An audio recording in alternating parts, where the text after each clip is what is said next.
हर सांस जो मैं लूं, हर सांस। The human ability to create pleasantness within himself or unpleasantness within himself is quite limitless.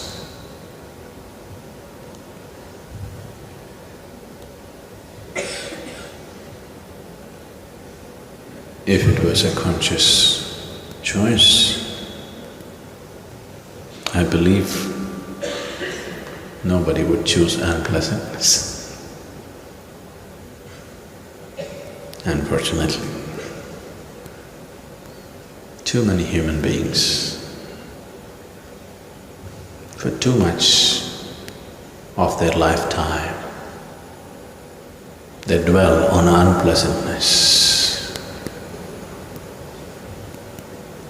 It is not because there is something wrong with the world.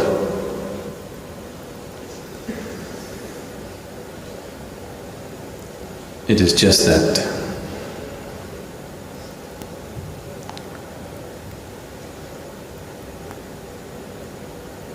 what you call as human is a certain dimension of freedom.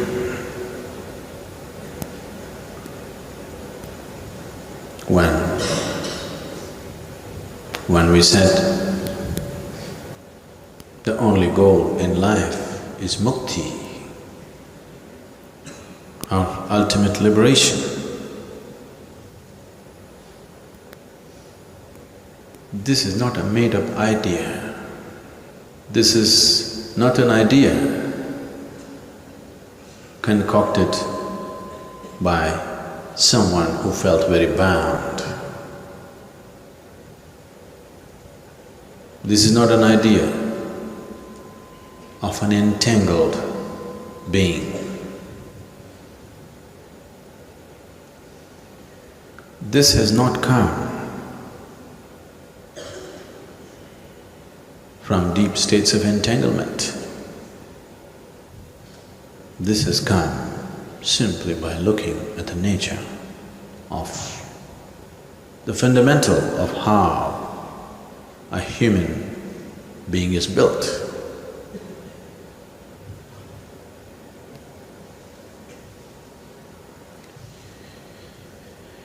This moment, whatever the nature of who you are right now, because it's essentially happening out of choice, and choice is an outcome of a certain deep-rooted freedom which could have been easily curtailed.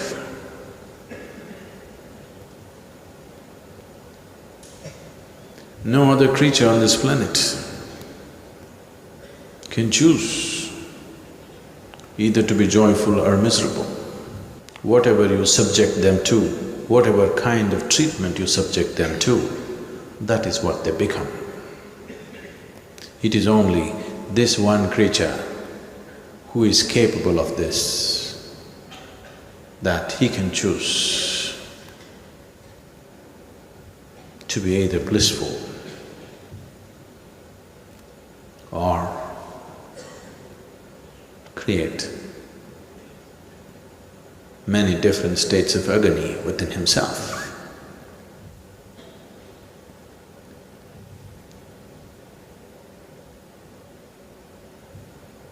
So the very fundamental of human nature comes from this freedom.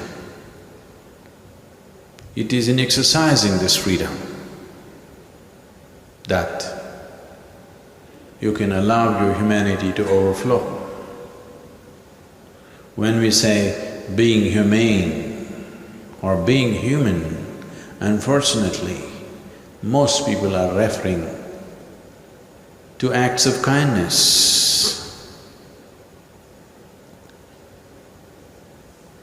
No, being human essentially means that you can choose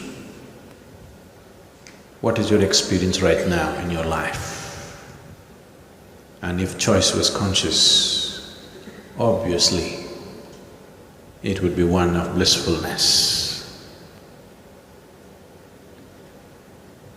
We have to redefine this social context of understanding humanity as kindness. Because there are so many human beings who feeling terribly lost, they have invented this, that kindness is the biggest thing you could do. No, bliss is the biggest thing you could do.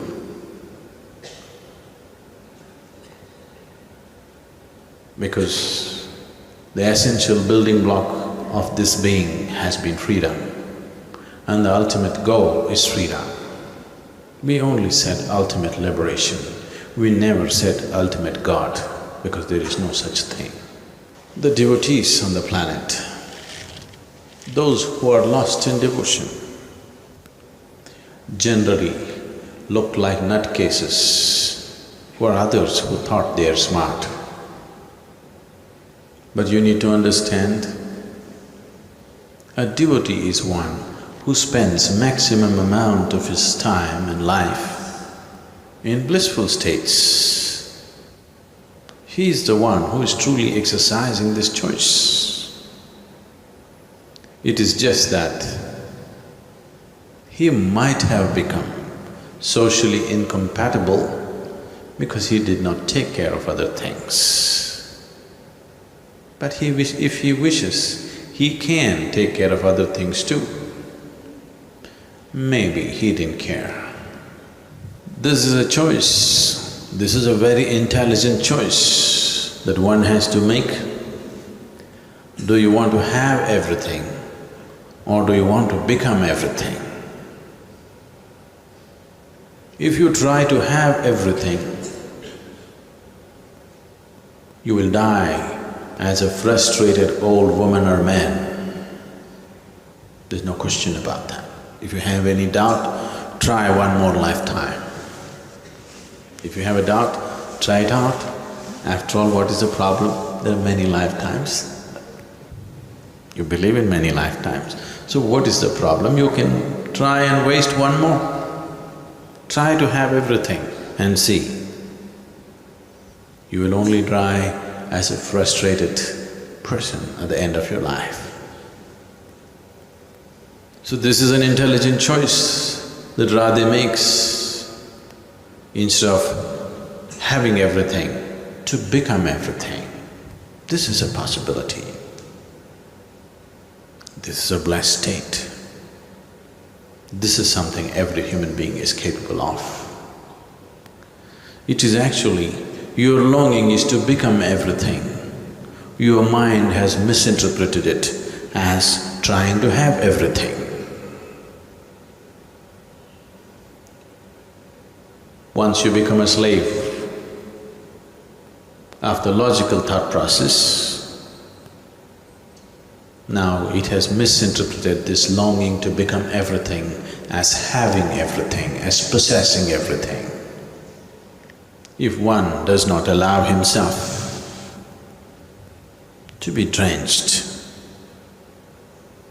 in the blissfulness of this existence, but rather chooses to be in the turmoil of their own psychological existence, if that's a choice one makes, and also has the audacity to believe that they are intelligent,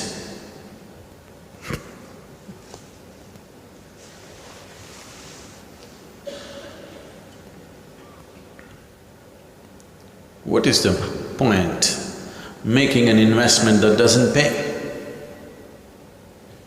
You make an investment that doesn't pay anything and you go on claiming it's a great investment, what is the use? If you fall like this, life becomes one way. If you fall like this, it becomes another way. It is just that like a coin, if you throw it, initially it flips up all over the place. When it's flip-flopping, you see in flashes faces of this and that. That is what happens when you're youthful, because you're yet to fall this way or that way. So you're still flip-flopping, a flash of joy, a flash of bliss, a flash of misery, a flash of everything. But now if you do not become conscious and fall the right way, then you could easily fall into the misery's way. Or you can flip-flop forever and remain a teenager for the rest of your life.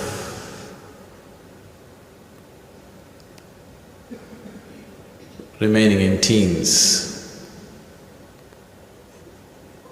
does not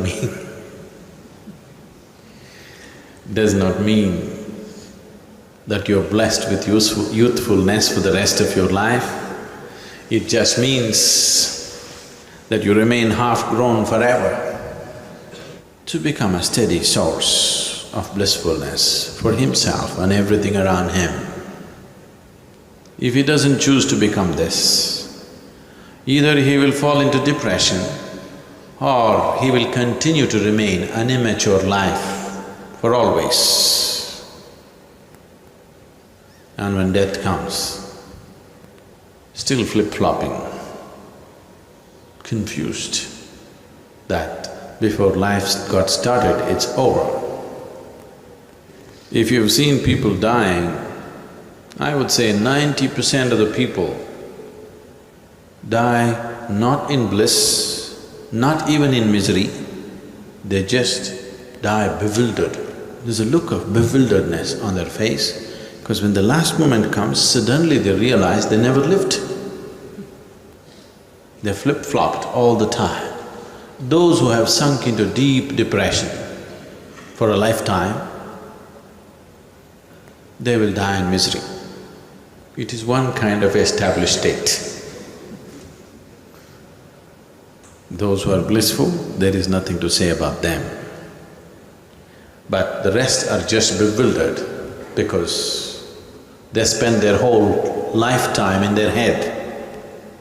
And when the moment of death comes, it is no more a psychological process, it's for real, believe me. It's not just death is real, life is real too. But it takes the absoluteness of death. Death is absolute. Life seems to be relative, but it is not. Life, an experience of life for most people seems to be relative, but death is absolute. It takes absoluteness of death to wake people up. Just a wee bit late. It's good, but just a little bit late. You could do it today, just in case if you die tomorrow, really. Just in case, if you die tomorrow, it's better you wake up today, isn't it? Suppose you survive today, at least do it tomorrow, please.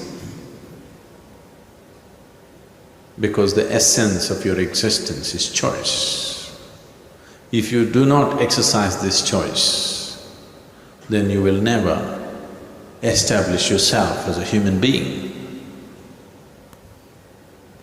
You will just remain one more creature which is yet to be, which is yet to form itself.